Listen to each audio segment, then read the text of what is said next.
Hello, welcome to this Woodland Terrace Facebook video. Today we're going to be talking about why now, why Woodland Terrace. As we've been going through nearly a year now of this pandemic, a lot of people have been looking for choices in senior living, but holding back on those choices due to concerns about the pandemic, which is understandable. Now that we're coming closer to the end of the pandemic, we're hopeful with the rise of the vaccines and everything coming out. We wanted to kind of touch base on the things we've been doing at Woodland Terrace to keep everybody safe, and why now is a great time if you're looking for senior living to choose a community like Woodland Terrace and what we have to offer. As we get ready to do this conversation, you may notice we may not be wearing masks during the conversation.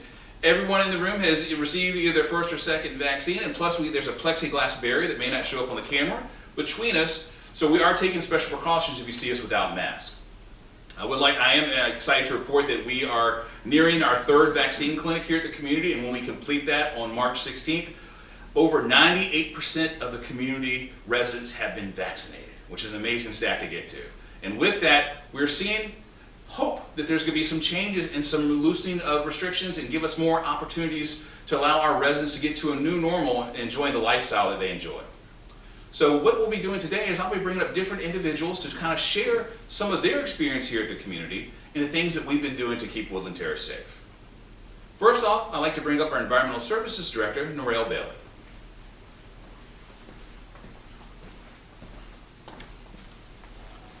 Hello. Hey Norelle, thanks for joining us this morning.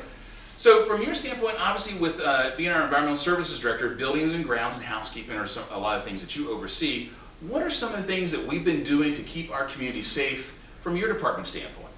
So the Environmental Services team has been doing a lot since the pandemic, extra measures to make sure that we keep the community clean and sanitized. Some of those things are increased disinfecting of our common areas. The housekeeping team is going through, in most places 3 times a day, but at least twice a day, and making sure that all of our common areas are disinfected. They're wiping down all of our high touch areas, going through all of our high traffic areas, and making sure that those areas stay clean and disinfected.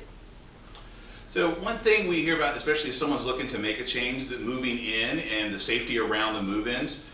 I know we have a process called Kiss Go Clean that we prepare an apartment for when someone moves in. Tell us a little bit about that process. Yes, it's a great process. It includes a deep clean of the apartment, which we were doing prior to the pandemic, but it also has added layers of protection. So we have a Kiss Go Clean checklist that the housekeepers are going through before the apartments are opened up for the resident to move in. So these checklists include detailed things that they're going through, making sure every surface is disinfected, and they're also using our state-of-the-art electrostatic technology to make sure that every area, every surface is covered. And these checklists, they are very detailed. They make sure that we hit every area. And once we finish the disinfecting, we're also sealing the apartments with the Kiss Go Clean seal, so that once you move in, you're the first person in there, and you know that the apartment is clean and disinfected. Wonderful. Now, as I mentioned a minute ago, we're excited about the vaccines and what's going to be on the other side of that. Are we going to be changing anything with the vaccines coming out, with anything that we've been doing as far as sanitation and disinfecting? No, we will continue to disinfect and clean at a high rate, making sure that we're still keeping all those processes top of mind. We won't be loosening any of those type of processes. We plan to continue them. Very good. Thank you, Norelle. Thank you. So another aspect of living in a senior community is obviously the socialization and the activities and the programs we do. So to talk a little bit about that, I'd like to bring up Marla Ramsey, our Wellness Director. Hello. Hey Marla, thanks for joining us. Sure. So your department, I always like to say this department gets to have a lot of fun. So you get to do a lot of the social activities, the exercise activities, transportation. How has that changed during the pandemic as we've been trying to keep people active? Well, one of the major changes that we made is to socially distance, especially in our fitness center. Along with the cleaning that Norelle talked about, we also make sure that there's only like 2 people coming in at a time, and that we wipe down after each and every usage of it. The same is true for our pool. In the pool we have 2 residents at a time, so that we can make sure that we have that social distance. All of our programming has required masks, of course, and we keep our distance in our activities to about 6 feet as well. So even in the room that we're sitting in, if we're doing an exercise class, we have 6 feet in between each one of our residents. The only thing that we may have done that's been like really different is a lot of hallway activities. So we might grab a cart of appetizers and roll down the hall with some country music and do a little line dance right in the hallway with the residents, for those that felt uncomfortable coming out to any of our activities. Wonderful. And I know we have the in-house TV channel that we can show some. Have you been putting some programming on there for folks to enjoy if they want to, are more comfortable doing that in their room? Yeah, we did early on. We videotaped our classes, so my exercise classes, and we put them up on the television so people that didn't want to come out for an activity, they could actually just turn on the television at X time, and I would be there in their living room. The good thing about that is we also found that some people that hadn't been coming to our exercise classes were actually more comfortable doing it in the room. So now that's a practice we'll continue to do. Wonderful. So as we come on the other side of the vaccines and we're hopeful we're going to be able to do more things, what do you see the activities and programs looking like as we move 1 month, 2 months, 3 months into the future? Well, we're hoping to get back to a little bit more of our normal numbers, right? So, but we still will have masks on for the upcoming activities, but we should be able to bring people together more in a little bit larger groups in the rooms that can accommodate those. We're also had a reservation system on our fitness center and on our pools, and we're going to relax that reservation, so we'll be able to allow more people to come into the fitness centers and the pools at one time, have more of a group setting rather than a one-on-one. And I know transportation's been very limited during the pandemic. Are we seeing that as something that will probably also open up more? Yes, and we've been doing Instacart orders for all the residents that wanted to do that, so we've coordinated that through my office. We're hopeful that in the next month or so, we will be able to take a resident out to an early morning shopping opportunity. So into a grocery store, let's say like at 8 o'clock when there's not very many people around, and so that they can come out and do their own shopping, which a lot of them have asked for quite some time. Wonderful, and with such a high vaccination rate for our community, it's going to be everyone who's been fully vaccinated is going to be able to use that transportation, right? Exactly, and that also dictates in our programming too, is people have been vaccinated, then we're able to loosen up just a little bit. Wonderful, well thank you so much for sharing that. Thank you. So another key aspect outside of the programming is obviously food. So dining has been a huge aspect always at our communities for various reasons. So I'd like to bring up our Dining Services Director, Corey Tibbett, to share a little bit of how our dining programs work throughout the pandemic and what we're looking for in the future. Hey Corey, thanks for joining us. Thank you. So obviously during the pandemic, especially at the height of it, we had to make a lot of changes and we weren't able to do as much in-person dining. So how were we able to continue providing meals for our residents and making sure they got the nutrition and that meal service that they desire? Well, basically, all the residents ended up having to get their meals delivered. We did not change the menus at all. We still have the whole variety of options for all the residents. We just came up with a system that we got in contact with the residents every day, make sure that they got what they want. And and we started using reusable, eco-friendly containers as well while we were having all in-room dining. Wonderful. So we not only protected our residents, but we started protecting the environment a little bit too, huh? Yeah. Very good. So we've been talking about also a lot of what's going to happen, the next steps. You know, the community's been vaccinated with a high number that we mentioned. What do you see as the next steps coming for dining as we're starting to get back to whatever the new normal may be? Next steps are basically, we're going to start, we have opened the dining room partially for all the residents that would want to come down to them, but we're going to open it up totally now. So they can come down whenever they want, and it's just going to go, we'll do the extra cleaning and all that stuff still, but we're just going to really open the dining room back up as it was before the pandemic. Wonderful. So they'll get back to a very, we'll say, more normal dining experience. Yes. Where it doesn't have to just be one person at a table. They can have multiple people at a table. Multiple people at a table. Yeah. Functions or special functions, socials will be more people, more open now. Special dinners, all that kind of stuff. It's going to get back to normal. Good. And kind of as I was talking about with Marla a moment ago, that really is key on all those people being vaccinated. That's allowing us to kind of take these next steps here in the near future. Correct. Very good. Well, thank you, Corey. Appreciate that. So another aspect here at Woodland Terrace is obviously we have multiple areas of living. We have our independent living, and we also have assisted living and memory care. So talk a little bit about the assisted living and memory care side of things. I'd like to bring up Naila Alston, our Care Services Director. morning. Good morning. Thanks for joining me. So, obviously, with the assisted living and memory care, it's a much more licensed area, so the state has a lot of input into what we can and can't do. But as far as from a resident standpoint, how did care change during the pandemic for them? Well, we still kept our same level of care that we have been providing with additional cleaning in between on our kind of downtimes. We had to social distance the residents the best that we could.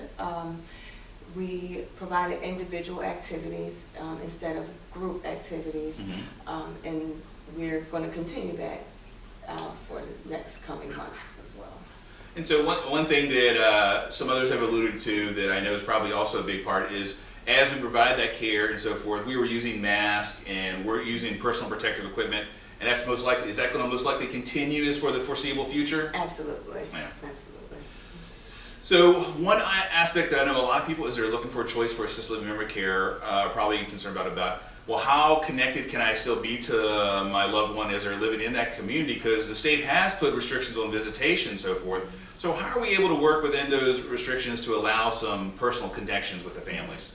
So we've worked with our wellness team here to provide scheduled visits, both indoor and outdoor visits, and the outdoor visits should be returning shortly as the weather gets better, as well as doing some Zoom visits and assisting with telephone calls in the rooms when necessary. Wonderful. So while they couldn't be here as much as in person, we were able to provide that still personal contact so they felt connected to their loved ones. Yes, absolutely. Wonderful. Well, thank you for sharing that, and thank you for all that your team has been doing through this whole pandemic to care for our residents. Thank you. So the last person we're going to bring up is definitely someone that I want you all to meet. It's a resident here at Woodland Terrace. Her name is Marsha Rao, and she was going to give you a resident perspective on things. So Marsha, if you please join us. Thank you for joining us today. Good morning. So we've heard a lot of great things from the team members here. One thing I'd like to start with, how long have you lived at Woodland Terrace? About 2.5 years now. Wonderful. So with the things you heard from everything from our cleaning to our activities to our dining, how has Woodland Terrace helped you feel safe during this pandemic? Well, right from the very beginning, we noticed that there were very strict attention to the CDC guidelines and Kisco Senior Living guidelines. We were very happy to see that. We live in a cottage, and every time we came into the main building, there were very strict rules about who could come in, who could not, wearing masks, that sort of thing. It was very evident that it was being taken seriously here. Wonderful.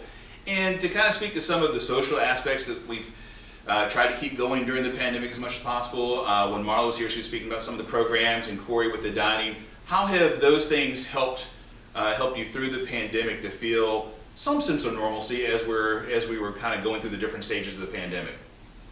Well, with the dining, pretty much the menus were very similar to what they had done, lots of variety. They tried very hard to get them to us warm, but it's very difficult to get to all the various places here. So that took a little shakedown, but they've really got it down now.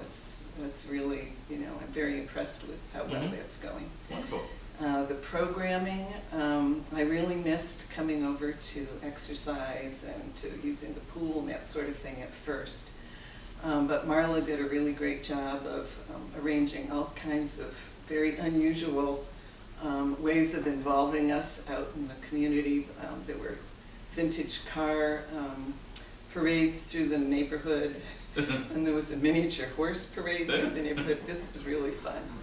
And they would come around with carts of hors d'oeuvres in the afternoon because we were missing a lot of the socials that usually occur in the main building. Sure.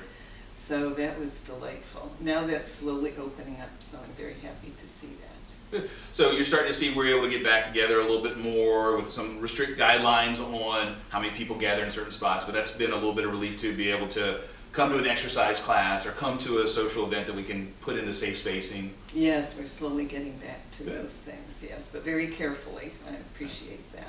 Absolutely. So how has Woodland Terrace continued communication with all the residents from your standpoint during the pandemic, so you felt informed of anything that may be going on in the community, or is things may be changing? Well, from the very beginning, I was very pleased that you were notifying us through newsletters 3 times a week, and sometimes special announcements about what was going on, if there were any cases. Of course, privacy was maintained, but we knew exactly where those cases were. We heard they were being isolated, and the updates constantly about how those cases were progressing, if it was spreading or not. That was very encouraging, and I felt very safe living here as opposed to living on our own, as my husband and I had been prior to this. So that was very comforting. Wonderful. So as I mentioned kind of at the beginning, we've kind of been talking throughout a little bit, yourself and a lot of your other residents, we're up, by the end of March, we'll be over 98% vaccinated for our residents. What kind of, relief feeling does that give you, or added sense of security, knowing that with that high level of vaccination, we're going to be able to start doing more and reopening more areas of the community? Oh, that feels great. We're all so relieved that you were real proactive getting us on a schedule to get those vaccines in timely fashion with the rest of the state, but a little bit ahead. And we're very ready to start getting out and about. And I'm hearing today for the first time about more ways that we're going to be opening up. And we're very ready for all of that. We're looking forward to it. Wonderful. Is there anything in particular you're looking most forward to being able to get back and do? I just mostly want to go out grocery shopping. So, I was very pleased that I was able to use Woodland Terrace for that, as well as other grocery stores. So that worked out pretty well. But I really just want to go out and do some of my own shopping, and I would love to get together and see people that live here on a more regular basis. Get back to socializing more. Wonderful. If someone came to you that was looking for a senior living community, what advice would you give them about choosing a community like Woodland Terrace, and why would you tell them Woodland Terrace is a good choice for them? Well, from what I have seen, it's a very warm, caring environment. We have a beautiful setting, so it's easy to go out and exercise, walk around, meet other people. It worked out well during the pandemic because you could stay socially distanced, but still see people around and recognize folks. So that was very comforting compared to lots of folks that were very isolated, I know, during the pandemic. We like the independent living option in cottages. That's kind of unique. There aren't many places in this area that offer that. We liked the fact that it was apartment living. You pay rent instead of this huge upfront financial commitment. But mostly I like the sense of community that we have here, that everything, maintenance, all those things are taken care of. It was such a relief in moving from a large house with all kinds of aging things like the roof going bad and that sort of thing, especially as your health declines. So those things meant a lot to us. And this is a relatively small community, which also is very appealing. It's much easier to get to know people, to get to know the staff, and to feel comfortable with the programs and who's going to be there and that sort of thing. Wonderful. And for folks that are concerned about being safe, you mentioned a lot of things, how you feel safe. If that's a concern to them, how would you speak to them and say, not to worry about that, you would feel safe here at Woodland Terrace? Well, I saw, as I mentioned, how seriously you took the pandemic from the beginning, and how carefully you implemented, the distancing, the masking, cutting way back on the social programs, the communal dining, that sort of thing. That was very helpful in setting up services such as the shopping for groceries right away. Those things were all very helpful. And yet continuing a number of programs so that we didn't feel so isolated and just sitting home with nothing to do. Those things were all very valuable, I thought. Wonderful. So would it be a fair statement to say that at Woodland Terrace we've made you feel connected through good communication? Yes. We've made you feel safe through the policies and processes we put in to keep everyone safe during the pandemic, and you have confidence in our ability to do that as we reopen those things as well? Oh yes, I'm sure that you're going to be monitoring to see how we're doing, to make sure that there aren't any outbreaks or that sort of thing, and then you will back off, because I saw that happening Mhm. all along over the last 9, 10, 11 months now. So yes, I felt very comfortable being here. In fact, I was so glad that we were here and not living on our own during the pandemic. Wonderful. Well, thank you for sharing your story with us today. I really appreciate it. Certainly. So I'd like to thank Marcia and all of our guests that were part of our video today. I hope what they shared gives you a much more sense of understanding of what we do here at Woodland Terrace, but also shows how we have put processes and policies in place to keep our residents and our staff safe during the pandemic, and even with the promise of the vaccines and all the excitement that we have behind those, and being our light at the end of the tunnel, that we can start reopening much more of the community, and we're already formulating our plans for that. That will start occurring over the next month or so. We're going to be doing that in a way that's safe and measured. And as Marcia so eloquently shared, you know, being here, she felt much safer here than she would have been in her own home environment. So as you're looking for a senior living community, or perhaps you're a resident or family member of Woodland Terrace watching this today, I hope you feel safe to reach out to us and confident to reach out to us, because we'd love to support you and help you in your search for senior living. If you have interest in Woodland Terrace after watching this day, please reach out to us. Either you can go via our website, which is www.lifeatwoodlandterrace.com, or give us a call, 919-465-0356, and ask to speak to a member of our sales team. We'd love to support you in any way we can. Thank you for joining us for our talk today. Thank you again to our wonderful guests for sharing their stories, and we look forward to doing a video like this again in the near future.